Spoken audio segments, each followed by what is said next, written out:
फडणवीस यांना आपल्या राज्यामध्ये मानधन हे आपण वाढवण्याची जी टक्केवारी आहे ती अधिक आहे. यांना आपल्या राज्यामध्ये मानधन हे आपण वाढवण्याची जी टक्केवारी आहे ती अधिक आहे इतर राज्यांच्या तुलनेमध्ये. मधल्या कालावधीमध्ये 2020-21च्या कालावधीमध्ये सुद्धा काही मानधन वाढ करण्यात आली आणि 2024 मध्ये सुद्धा मानधन वाढ ही करण्यात आली आणि आता अंगणवाडी सेविकेस दरमहा 13,000 इतके मानधन आणि 2,000 इतका प्रोत्साहन भत्ता आपण देतोय आणि मदतनीस यांना दरमहा 7,500 मानधन आणि 1,000चा आपण त्यांना प्रोत्साहन भत्ता देतोय. त्यांच्या इतर मागण्यांच्या बाबतीमध्ये सुद्धा आपण अधिकाधिक सकारात्मक आहोत.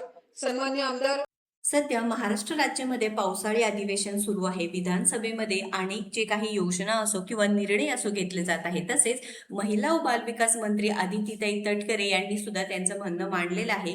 जे अंगणवाडी सेविका व मदतनीसताई त्यांचं मानधन व प्रोत्साहन भत्ता संदर्भात महत्वपूर्ण अपडेट त्यांनी दिली आहे.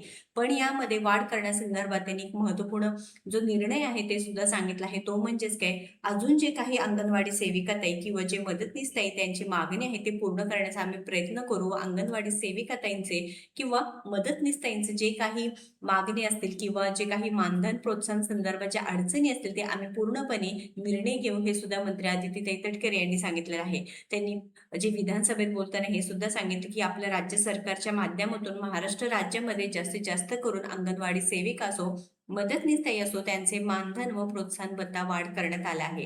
2020-21 मध्ये देखील मानधन वाढ करण्यात आला, हा प्रोत्साहन भत्ता देण्यात आला. त्यानंतर 2024 मध्ये लगेच अंगणवाडी सेविका व मदतनीसताई यांचे जे मानधन आहे प्रोत्साहन भत्ता आहे ते वाढ करण्यात आला आहे.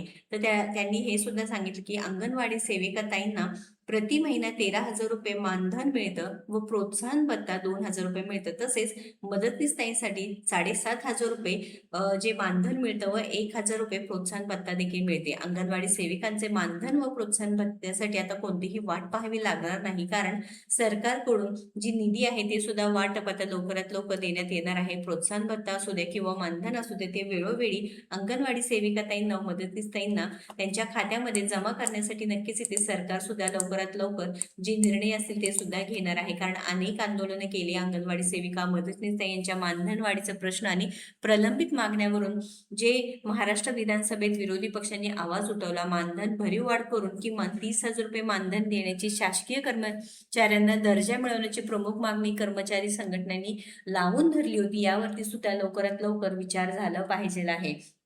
पण इथे अंगणवाडी सेविका व मदतनीसताईंना नुकतेच आता 2024 मध्ये मानधन वाढ करण्यात आले, त्यामुळे सध्या तरी कोणता निर्णय घेण्यात आला नाही त्या संदर्भात.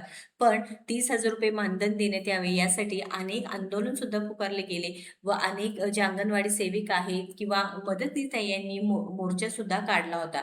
तुम्हाला काय वाटतं की हे जे काही मानधन आहे किंवा प्रोत्साहन भत्ता आहे हे जे आहे ते त्यामध्ये अंगणवाडी सेविका ताई असो किंवा जे मदतनीसताई असो त्यांचा भागात असेल का? कारण 13,000 रुपये महिन्याला आणि पूर्ण वेळ अंगणवाडी सेविका काम करतात. जी सरकारी नवीन योजना असू द्या किंवा FRS संदर्भात काम असू द्या, THR संदर्भात काम असू द्या किंवा नवीन योजना संदर्भात काम असू द्या, तिथे अंगणवाडी सेविका व मदतनीसताई यांची मदत होते. त्यामुळे त्यांचं जे मानधन आहे पुन्हा एकदा वाढ झाली पाहिजे आहे.